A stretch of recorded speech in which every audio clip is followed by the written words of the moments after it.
اللہ کریم نے فرمایا بندہ مومن جان لے اگر میں تجھے ایک مشکل دوں گا تو میں تجھے کتنی آسانیاں، چلے سارے بول دیں کتنی جی، کتنی اللہ تعالیٰ آسانیاں دے گا؟ 2 آسانیاں۔ ہم لوگ اچھا جب ہمارا ذہن بن جاتا ہے نا کمزوری کا، ہمارا جب مزاج بن جاتا ہے مایوسی کا، پھر معاملہ ذرا ہمارے لیے گمبھیر ہو جاتا ہے۔ اگر ہم یہ ذہن بنائے نا کہ مشکل میرے اللہ کی طرف سے آئی ہے تو وہ مجھے آسانی بھی ضرور عطا کرے گا، تو پھر اللہ ضرور ہی آسانیاں عطا فرماتا ہے۔ اور جو مشکلات زندگی میں آتی ہیں نا، حضرت مولا علی شیر خدا رضی اللہ تعالیٰ عنہ کا بڑا خوبصورت فرمان ہے۔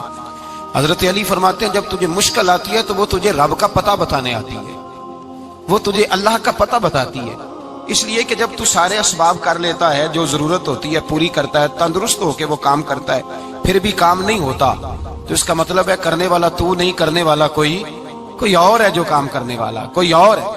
تو عزیز بھائی یاد رکھیں، ہر مشکل کے ساتھ اللہ نے آسانی رکھی ہوتی ہے۔ اگر اللہ تبارک و تعالیٰ بیماری عطا کرے تو اس کے ساتھ اللہ پھر جو تندرستی دیتا ہے وہ بھی بڑی اعلیٰ عطا فرماتا ہے۔ اگر اللہ کبھی غربت دے تو پھر اس کے بعد جو اللہ تعالیٰ آسانی دیتا ہے وہ بھی بڑی اعلیٰ عطا فرماتا ہے۔ اگر کہیں سے آپ کو دکھ ملتے ہیں تو پھر جب سکھوں کا وقت آتا ہے تو پھر گنے نہیں جاتے۔ یاد رکھیں مشکلات کے پہلو میں آسانیاں ہوتی ہیں، اور جس آدمی کو مشکل آتی نہیں، میرے نبی کریم سید عالم صلی اللہ علیہ وسلم نے فرمایا مومن کو جو مشکل بھی آتی ہے اللہ اس کی برکت سے اس کے گناہوں کو معاف فرما دیتا ہے، اللہ اس کی برکت سے اس کے گناہوں کو معاف کرتا ہے، یہاں تک کہ حضور نے فرمایا میرے مومن کو کانٹا بھی چبھے تو اللہ تعالیٰ اس کی مشکل کو آسان فرما دیتا ہے۔ 2 بزرگ بیٹھے تھے، ایک حضرت احمد رحمت اللہ علیہ اور ایک حضرت شرف الدین منیری رحمت اللہ علیہ۔ تو حضرت شرف الدین منیری کہنے لگے کہ دوست اصل میں وہ ہوتا ہے جو دوست کی طرف سے آنے والی تکلیف پر صبر کرے، جو اللہ کی طرف سے آنے والی تکلیف پہ صبر کرے وہ اللہ کا محبوب ہوتا ہے۔ تو حضرت احمد فرمانے لگے نہیں مجھے تیری بات کی سمجھ کوئی نہیں آئی، صبر کرے وہ اللہ کا دوست ہے، مصیبت پہ صبر کرے۔ تو کہا جناب پھر اگر نہیں سمجھ آئی تو آپ بتا دیں اللہ کا دوست کون ہے؟ تو آپ فرمانے لگے جو محبوب کی طرف سے آنے والی مصیبت کو اس کا تحفہ سمجھ کے قبول کرے وہ اصل دوست ہوتا ہے، اس کا تحفہ سمجھ کے قبول کرے، اپنے رب کا تحفہ سمجھے، مالک کا تحفہ سمجھے کہ اس نے مجھے تحفہ دیا ہے، مجھے کسی مشکل میں ڈالا ہے۔ تو رب کریم بلا مثال و بلا تشبیہ سمجھانے کے لیے اللہ جب کسی کو مشکل میں ڈالتا ہے، کافروں کو تو اس نے موجیں کرائی ہوئی ہے، بڑی بڑی سہولتیں دی ہوئی ہیں، مشکل میں ڈب بھی ڈالتا ہے، اپنے نیک بندوں کو ہی ڈالتا ہے۔ نمرود اور فرعون کے پیروں میں کانٹا بھی نہیں چبھتا تھا، ان کو تکلیف نہیں آتی، تکلیف کسے آتی تھی؟ اللہ کے نیک بندوں کو تکلیف آتی تھی۔ حضرت رابعہ بصریہ جب تک زندہ رہی تب تک بیمار رہی، جس دن طبیعت ٹھیک ہوتی تو کہتی اے اللہ تو کہیں مجھ سے ناراض تو نہیں ہو گیا، تو کہیں ناراض تو نہیں مولا جب تو مجھے تکلیف دیتا ہے تو میں رو کے تیری عبادت کرتی، جب مجھے دکھ ہوتے ہیں تو میں سجدے میں تڑپتی، اور خدا بندہ اب تو میں سکھی ہوں، موج میں ہوں، مجھے رونا ہی نہیں آ رہا، تو خدا بندہ تو کہیں ناراض تو نہیں ہو گیا مجھ سے؟ دکھ تو اچھے ہوتے ہیں، دکھ تو پیارے ہوتے ہیں، اور دکھوں کے بعد جو اللہ آسانی دیتا ہے اس آسانی کا پھر کیا ہی کہنا۔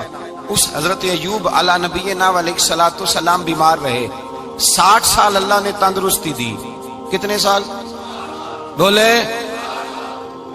60 سال، غور کرنا بات پر، 60 سال علیل رہے، پھر بیمار ہو گئے، 18 سال ہو گئے بیمار ہوئے۔ زوجہ کہنے لگی دعا کر لیں آپ کو اللہ صحت دے دے۔